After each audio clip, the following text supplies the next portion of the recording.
dans son crucifixion, l'effusion du très précieux sang de Jésus-Christ.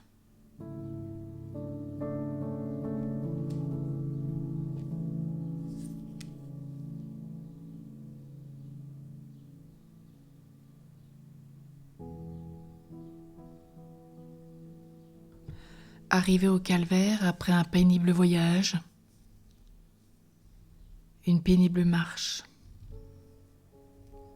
où il eut à supporter le poids de l'arbre de la croix sur ses épaules blessées et sanglantes. Jésus-Christ fut livré à toute la fureur des Juifs, dépouillé de tous ses vêtements, jusqu'à celui-là même qui trouchait sa chair et que le nombre et la violence des coups avaient collé à sa peau. Ce qui fait dire à saint Laurent Giustiniani, dans une pieuse réflexion, que ses plaies s'ouvrirent alors et que son sang coula de nouveau.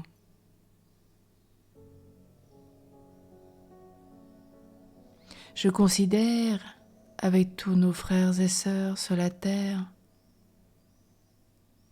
qui veulent te contempler dans ta cruelle douleur,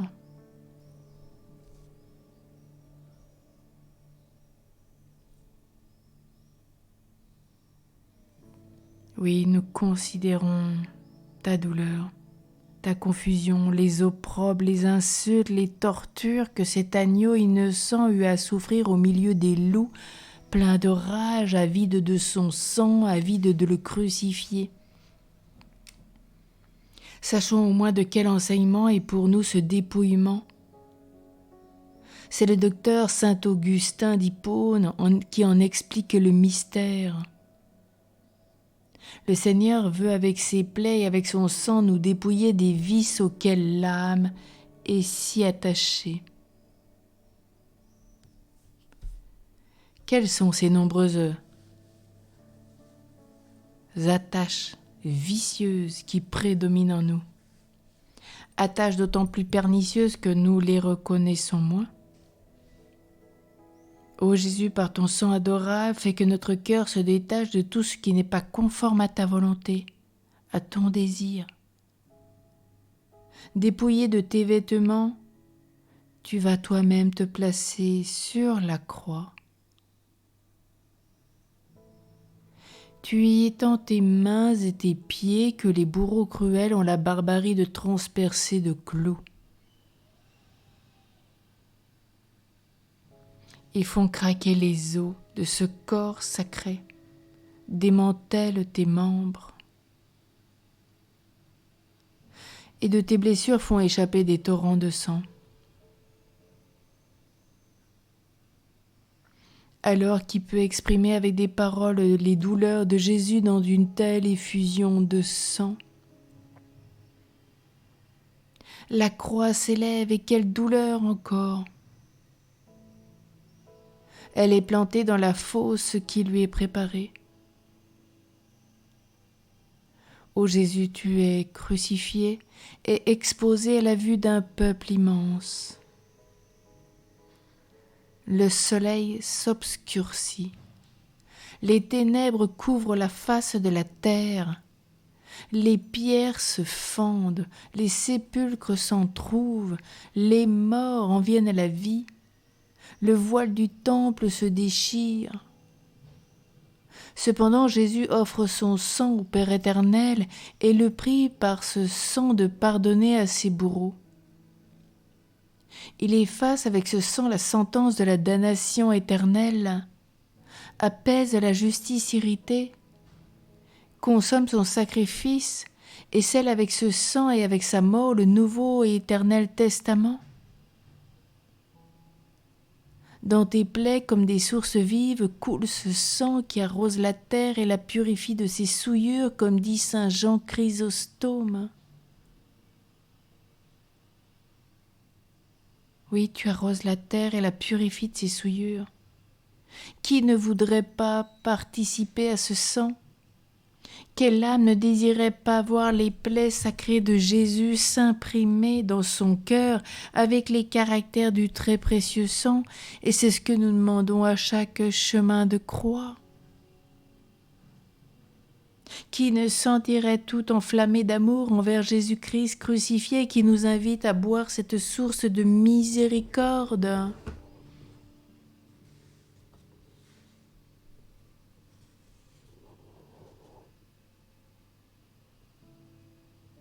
Oui, Jésus, source de toute douleur, imprime au fond de nos cœurs tes plaies.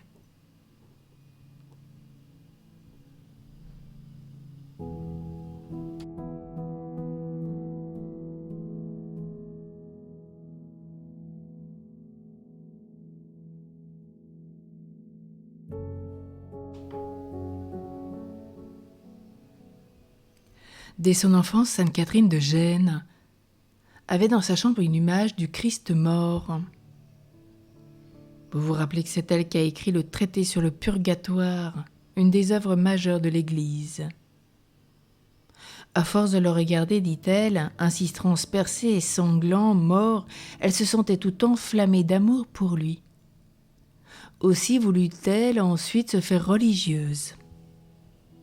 Mais arrivée à l'âge de 16 ans, elle dut épouser un gentilhomme de la ville.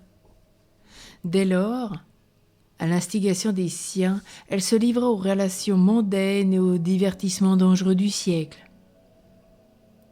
N'y trouvant aucun plaisir, mais plutôt des remords, elle fit une confession générale, dans laquelle, par un trait spécial de la grâce, elle fut tellement pénétrée de sentiments de contrition qu'elle en resta comme anéantie et complètement changée. Elle s'adonna à toutes sortes d'exercices de mortification, de pénitence, répétant souvent ces mots. « Ô mon amour, plus de péché. Ô mon amour, plus de péché. » Sa contrition fut augmentée et vivifiée par une vision dans laquelle le Seigneur crucifié lui apparut tout sanglant, lui disant qu'il avait été réduit à cet état par les péchés des hommes et son amour pour eux. Un tel spectacle resta si bien gravé dans son cœur qu'elle ne pouvait presque penser à autre chose, mais ne faisait que sangloter.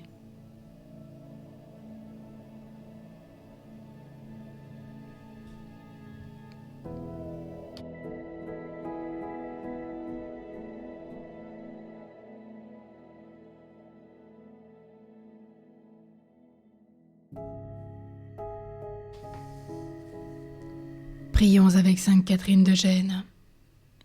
Ô mon amour, plus de péché.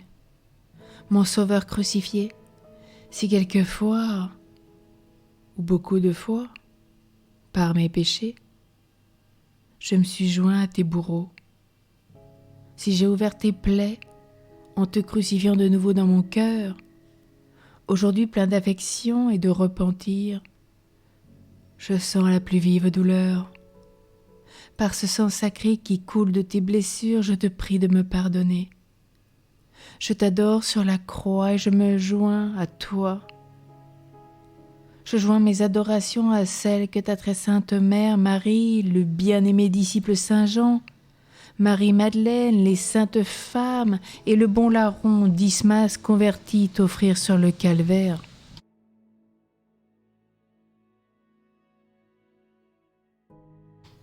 Tu as dit que lorsque tu serais élevé de terre, tu attirerais toutes choses à toi par l'effusion de ton très précieux sang.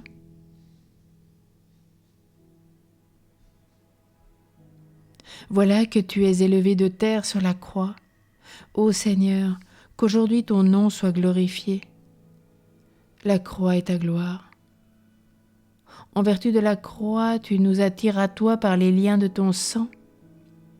Puisque tu m'as créé par pure miséricorde, puisque tu as été crucifié, suspendu en l'air pour me sauver et sauver tous mes frères et sœurs, fais, ô mon Dieu, que je ne me sépare plus de toi par les mérites de ce sang si tendre que tu as répandu pour mon salut, pour le salut de chacun. Qu'il en soit ainsi. Ô mon amour, plus de péché. Amen.